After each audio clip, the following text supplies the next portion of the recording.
Cet épisode est dédié à toutes les têtes de mule qui vont au bout de leur projet.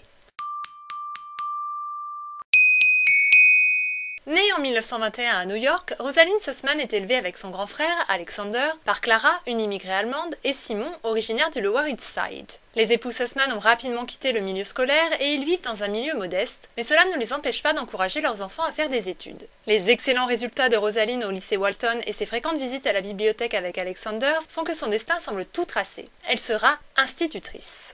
Mais c'est sans compter avec le caractère entêté de la jeune fille et avec sa passion pour les sciences. D'abord intéressée par la chimie, Rosalind choisit de suivre des études de physique après avoir lu la biographie de Marie Curie. Et puis dans les années 30, la recherche en physique nucléaire est à la mode, et la jeune femme avait assisté à une conférence d'Enrico Fermi en 1939. Rosalind intègre le Hunter College, un établissement réservé aux femmes, d'où elle sort diplômée en 1941. Comme la jeune femme s'est tapée à la machine, qu'elle a de solides connaissances scientifiques et qu'elle pense qu'il lui sera impossible d'obtenir une bourse universitaire, elle accepte un poste de secrétaire à l'université de Columbia dans les départements de biochimie médicale. La Seconde Guerre mondiale va offrir à Rosalind une opportunité inespérée.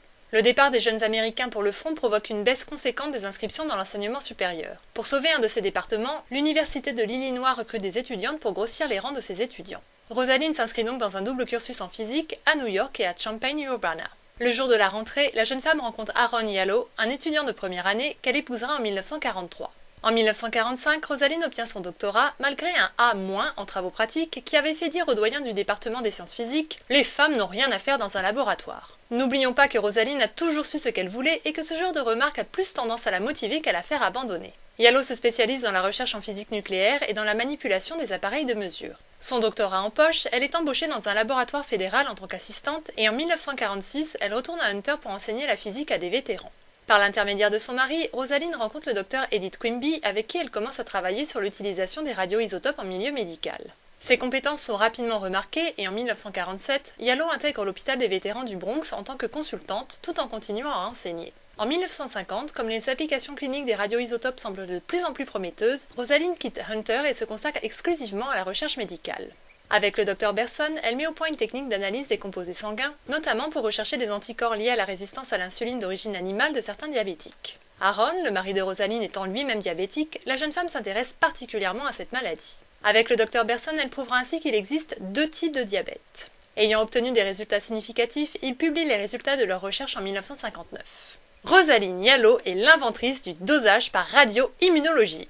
Les deux scientifiques ne déposent pas de brevet, souhaitant que leur technique soit largement utilisée par tous. Leur découverte permettra tout de même à Yallo de recevoir un prix Nobel en 1977, 24 ans après la mort de Berson. Et d'autres récompenses viendront s'ajouter à ce prix prestigieux au cours de la carrière de Rosalind, ainsi que 5 doctorats honorifiques. En 1968, Rosalind devient enseignante-chercheuse à l'école de médecine du Mont-Sinaï, ainsi que directrice du service de médecine nucléaire à l'hôpital des vétérans, poste qu'elle occupera jusqu'à la fin de sa carrière.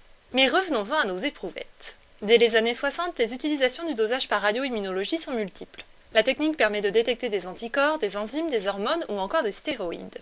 Alors, comment ça marche ? On marque des antigènes avec une substance radioactive, on les mélange avec des anticorps et on mesure la radioactivité de la solution, on introduit le mélange anticorps-antigène dans l'échantillon de sang à tester, les antigènes se détachent pour se fixer sur les molécules à doser, on récupère les antigènes libres et on mesure la radioactivité de la nouvelle solution. Grâce à une jolie courbe de dosage, on peut déterminer la quantité de molécules cibles dans l'échantillon sanguin. Et voilà! Bon ok, c'est un peu plus complexe que ça. Rosalind Yallo s'est accrochée à son rêve et elle n'a pas laissé la société lui dicter sa conduite. Comme Marie Curie, elle est partie de rien et a finalement obtenu un prix Nobel. Alors même si vos ambitions sont plus modestes, accrochez-vous à vos rêves et ne laissez personne vous dire que vous ne pouvez pas y arriver. Rosalind y croyait et elle l'a fait.